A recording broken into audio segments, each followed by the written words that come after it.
America के साथ tension के बीच ईरान में भारी उथल पुथल शुरू हो गई है। ईरान के राष्ट्रपति मसूद पेज़ेश्कियान के इस्तीफे की पेशकश के बाद से ही हालात किस कदर बदले हैं वो आपको बता दें। दरअसल पेज़ेश्कियान ने ईरान के सुप्रीम लीडर मुस्तफा खामेनेई को चिट्ठी लिखी जिसमें बेहद गंभीर बातें लिखी। इस चिट्ठी में उन्होंने इस्लामिक रेवोल्यूशनरी गार्ड कॉर्प्स यानी कि IRGC पर कई गंभीर आरोप लगाए। पेज़ेश्कियान ने आरोप लगाया कि ईरान के प्रशासनिक तंत्र और शासन पर अब पूरी तरह से IRGC यानी कि इस्लामिक रेवोल्यूशनरी गार्ड कॉर्प्स के कमांडर्स का कंट्रोल है, जिससे सरकार सही तरीके से काम नहीं कर पा रही है। उन्होंने इस्तीफा ऐसे वक्त में दिया है जब ईरान और अमेरिका की पीस डील करीब करीब फाइनल स्टेजेस में है। अपनी चिट्ठी में पेज़ेश्कियान ने साफ तौर पर चेतावनी दी कि ईरान का पूरा प्रशासनिक ढांचा अब अपने आधिकारिक और कानूनी रास्तों से पूरी तरह से भटक चुका है।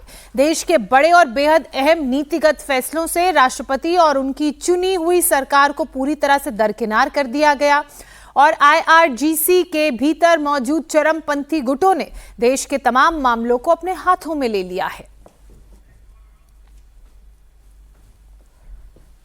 भोपाल की बहुचर्चित ट्विशा शर्मा मौत मामले में आज दूसरे पोस्टमार्टम की रिपोर्ट सामने आ सकती है। ट्विशा शर्मा के परिजनों की डिमांड पर दोबारा दिल्ली एम्स के डॉक्टर्स के एक पैनल ने पोस्टमार्टम भोपाल में किया।